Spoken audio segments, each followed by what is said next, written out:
Hola, soy Joaquín Delgado. Vamos a continuar con nuestra siguiente lección.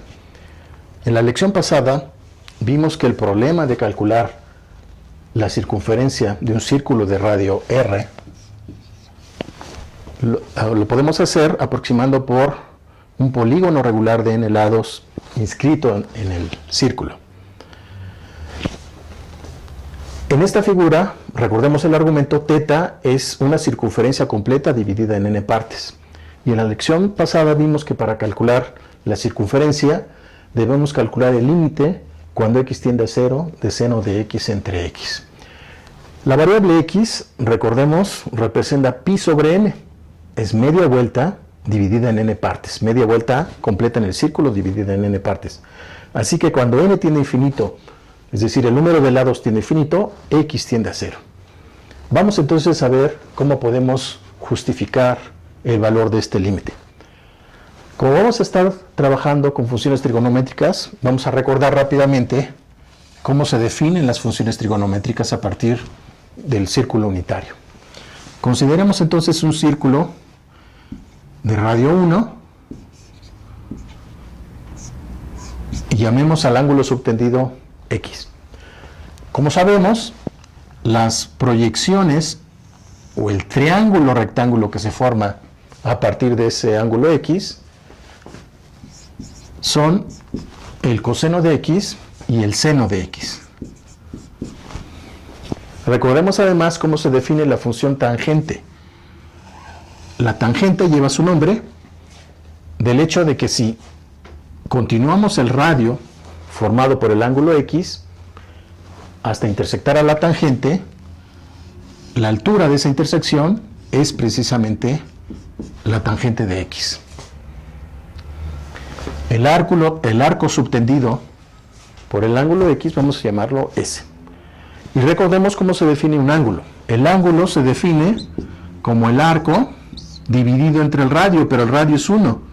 Entonces S no es otra cosa más que el ángulo x. Vamos entonces a simplificar nuestro argumento y llamar x al arco S, es decir, x es igual a S. De esta figura observemos la siguiente propiedad. La proyección en azul que estoy marcando es el seno de x. El arco subtendido es x. Y la altura del rayo extendido es la tangente de x. Y evidentemente el seno de x es menor que la tangente de x. Por lo tanto tenemos esta desigualdad básica. El seno de x es menor que x y a su vez es menor que la tangente de x. Y para simplificar mis argumentos voy a suponer en todo lo que sigue que x es positivo. Es decir, estoy considerando ángulos positivos de x que van a tender a 0. De la definición, todas las funciones trigonométricas, seno de x, coseno de x, tangente de x, son todas positivas. Por lo tanto, aquí tengo una desigualdad entre cantidades positivas. Voy a utilizar la primera desigualdad. Ya que quiero calcular el seno de x entre x, voy a dividir entre x. Como x es positiva, la desigualdad se preserva y obtengo seno de x entre x. Esa es la primera desigualdad que voy a utilizar. La otra desigualdad viene de esta parte. La voy a escribir de esta manera. X es menor que la tangente de x, pero recordemos que la tangente de x se define también a partir de un triángulo rectángulo. Cateto opuesto entre hipotenusa, es decir, la tangente de x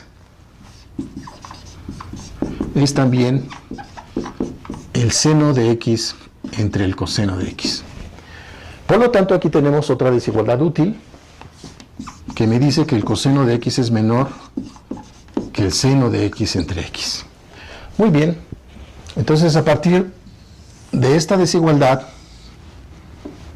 y de esta otra desigualdad, obtengo que el seno de x entre x es menor que 1 y mayor que el coseno de x.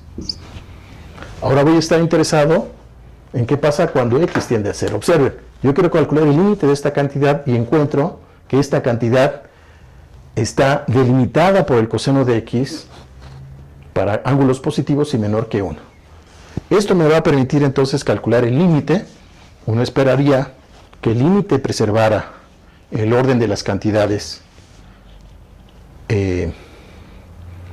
como sucede en este caso, y entonces el límite del coseno de x cuando x tiende a 0 deberá ser menor o igual que el límite del seno de x entre x cuando x tiende a 0, que a su vez es menor o igual que el límite cuando x tiende a 0 de 1.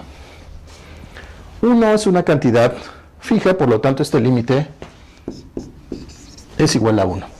¿Qué pasa con el límite del coseno de x cuando x tiende a 0? Esto lo podemos observar de esta figura. Si x tiende a 0, el coseno de x es la proyección horizontal del triángulo rectángulo subtendido por el ángulo x. Por lo tanto, si x tiende a 0, esta proyección tiende a 1, es decir, el límite del coseno de x cuando x tiende a 0 es 1. De estas desigualdades obtenemos entonces que el límite que estamos buscando es 1. Conclusión, el límite cuando x tiende a 0 del seno de x entre x es 1. Ahora estamos listos para decir que entonces el valor de la circunferencia que estamos buscando es precisamente este factor, ya que este límite vale 1, el valor de la circunferencia de un círculo de radio r es simplemente 2 pi por r. Esta es una fórmula que ustedes recordarán de sus cursos básicos de trigonometría del círculo. La circunferencia de un círculo es pi por el diámetro, o 2 veces el radio.